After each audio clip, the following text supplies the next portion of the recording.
Bonjour à tous et bienvenue pour votre rendez-vous hebdomadaire sur les marchés financiers. La tendance de novembre s'est poursuivie cette semaine, à savoir une bonne tenue des actifs risqués et une détente obligataire, sur front de statistiques économiques confirmant une faiblesse de l'emploi et de l'activité et rendant possible la modération de l'inflation. Le gros rendez-vous de la semaine sera ce vendredi après-midi la publication des chiffres mensuels de l'emploi américain. Si ce chiffre venait à illustrer une décélération du marché de l'emploi, cela pourrait continuer d'alimenter les espoirs du marché d'un prochain assouplissement monétaire de la Réserve fédérale.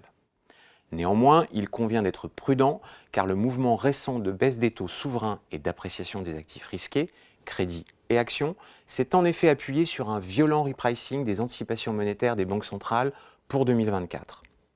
À noter qu'avant la publication de ce chiffre très scruté, les marchés anticipent plus de 150 points de base de baisse de taux directeur de la Réserve fédérale en 2024, selon l'outil FedWatch.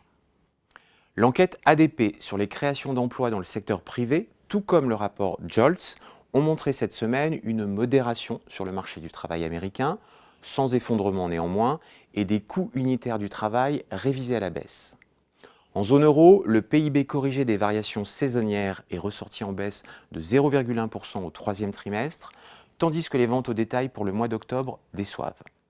En Allemagne, la production industrielle a reculé de 0,4% en octobre, cinquième mois consécutif de baisse, confirmant le chiffre précédent des commandes à l'industrie en net recul.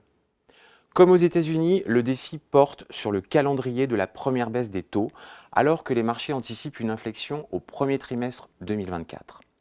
Les membres de la BCE essaient néanmoins de temporiser les espoirs d'une baisse trop rapide des taux directeurs, redoutant toujours la persistance des pressions salariales.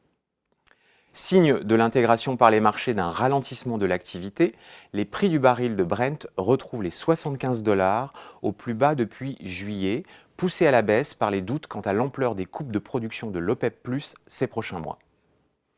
La recherche du point de pivotement des banques centrales sera le principal catalyste des mouvements de fin d'année, alors que les réunions de la Fed, de la BCE et de la Banque d'Angleterre interviendront les 13 et 14 décembre. Le chiffre du CPI américain sera aussi publié mardi prochain. Bon week-end à tous et à la semaine prochaine.